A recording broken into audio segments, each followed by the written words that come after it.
Good day, everyone. Today's lesson involves three shortcut rules for finding the derivatives of polynomial functions. The first rule we're going to look at is called the product rule. You use that if you have two functions multiplied by each other, similar to what's shown here on the top of page 32. The second rule we're going to look at is called the quotient rule, which is the rule you use if you're dividing one function by another. And the third rule we're going to use is something called the chain rule, which we use if we have a function raised to some power of x. So let's have a look at the first one right here. This is the product rule on the bottom of page 32. It clearly spells it out. When we have two variables or two expressions containing variables multiplied together, such as f of x multiplied by g of x, the rule is you take the derivative of the first part multiplied by the second part, always a plus in between, and then the first part multiplied by the derivative of the second part. If you want to do a pattern, a simple pattern to help you remember what the product rule is, you could write something like this. Okay, let me get my pen going. Here we go. Y prime is equal to the first part, the derivative of the first part, multiplied by the second part, but not its derivative, and then a big plus in between the first part multiplied by the derivative of the second part. So there's the rule right there. You can write that down if you like in your own textbooks, but that basically is the rule in a nutshell. So we'll look at a few examples now of how that works. They've got a couple of examples on the top of the next page, page 33. So we'll go ahead and we'll do these here now. We'll take these derivatives. The first example on the top, you will notice you could do that one simply by multiplying the two monomials together. That would probably be the easiest way to find the derivative here. But because they specifically want us to use the product rule, let's go ahead and use that rule. So here's what your first one would be. Y prime is equal to. Now, the first part you will notice is 2x squared right here. Well, we have to take the derivative of that first, and the derivative of 2x squared is just 4x. Now, that's using the power rule that we saw in our last class. That gets multiplied by 3x to the power of 3. Notice we do not take the derivative of the second part. Okay, big plus sign. Now, then we take the first part, but not the derivative of the first part. So that becomes 2x squared. And we multiply that by the derivative of the second part, which using the power rule, 3 multiplied by 3 would be 9x to the power of 2. There is your derivative. Now, you will notice that we can simplify this. This would become 4x multiplied by 3x cubed. That would become 12x to the power of 4 plus, and the second expression, 2 multiplied by 9 is 18. X squared multiplied by x squared is also x to the power of 4. And you'll notice that these are like terms, so we can actually add those two together.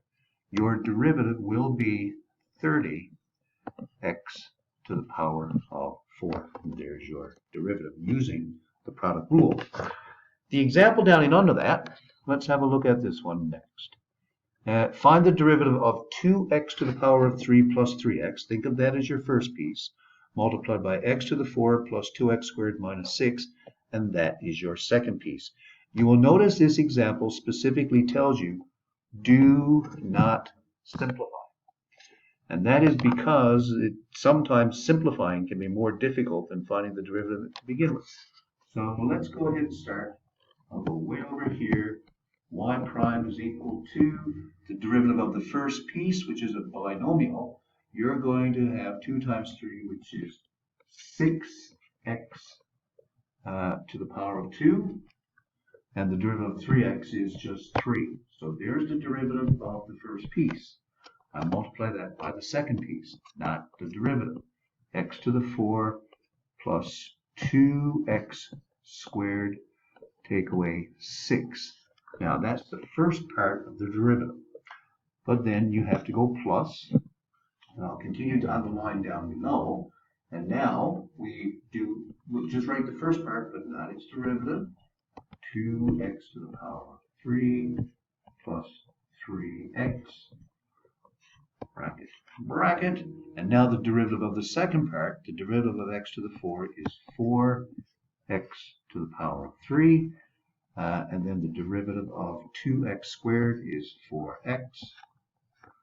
And then minus the derivative of 6, well, that's just 0. That's a constant.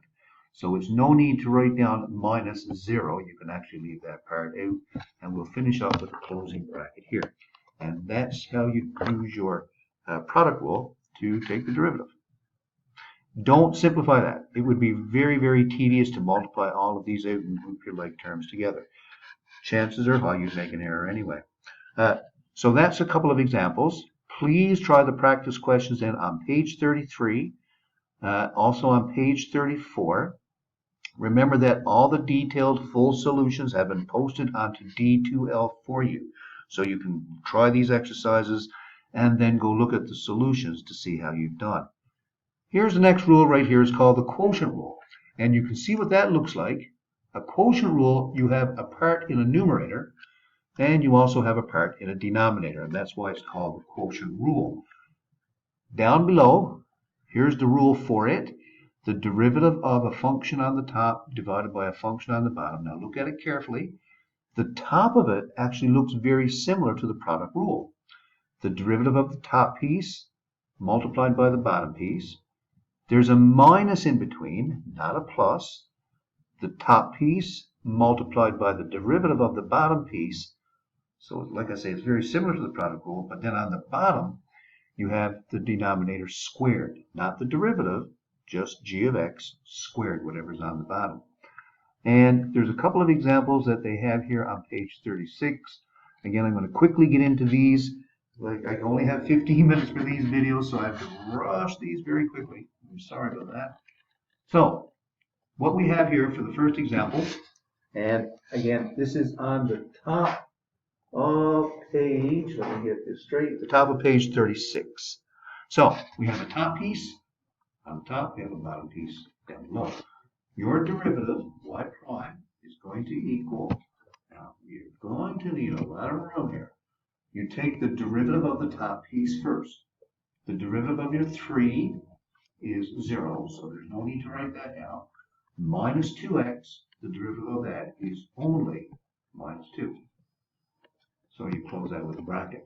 Multiply that by the bottom piece, x squared plus 2. And then we have a minus sign. And then we have the derivative of the bottom piece, but you can write the top piece first. So 3 minus 2x, just the top, not the derivative. The derivative of the bottom is 2x plus 0. You don't need to write the 0 down.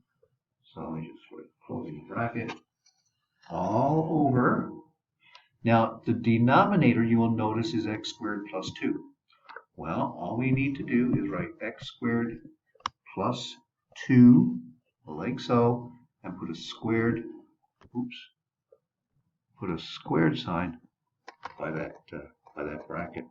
No need to simplify unless you wanted to. You can leave it just like this, and as long as each piece is correct, you will get your full marks for that. There are times when it would be helpful to simplify, but in these cases, it's not really necessary. Here's your next example right here. This one should be very similar to the first one. Y prime is equal to the derivative of the top, which is 2x cubed. That would be 6x squared. That gets multiplied by the bottom piece, which is 4 subtract x. And then I have a minus in between. And then the top piece is 2x cubed. 2x cubed times the derivative of the bottom piece, which if you look at it carefully, it's 0. Take away 1. Well, that's just negative 1.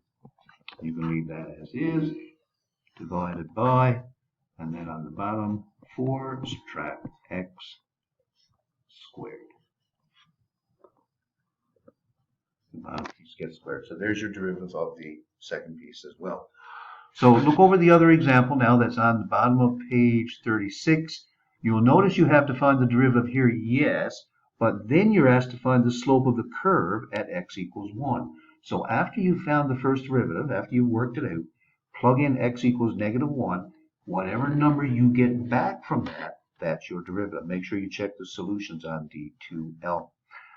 And again, try the practice questions on pages 37 and on the bottom of page 36. And we're going to dive right into the very last rule, which is called the chain rule.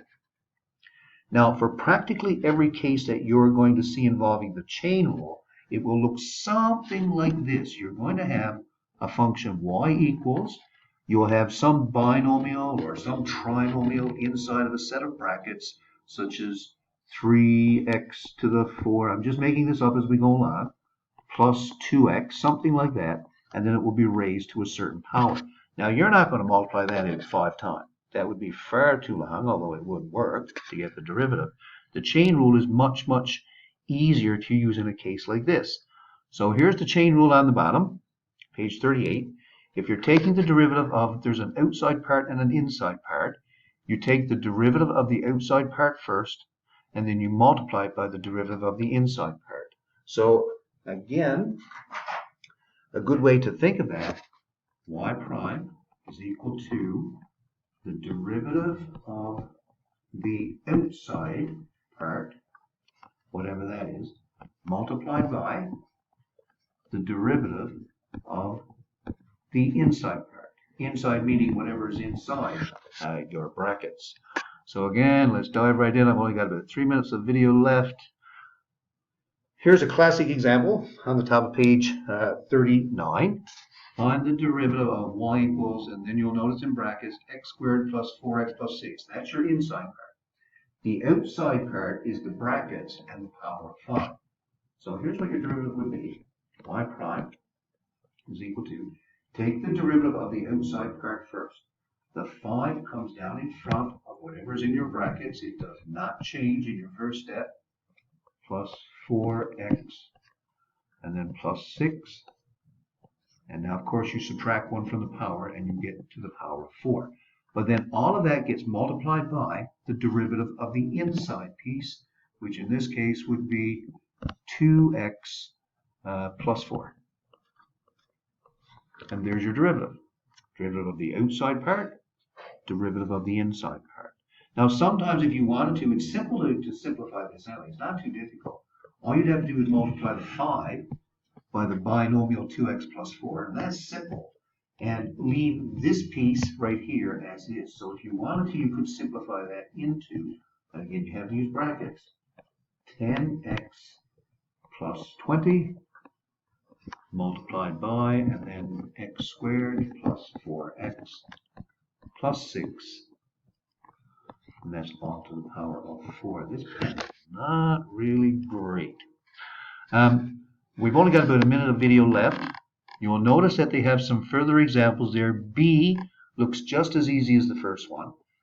For example, C, what you need to do there, we have a square root. Write it as a power first. So your first step would be to write this as 5x plus x squared to the power of 1/2. And now you can use your chain rule on that.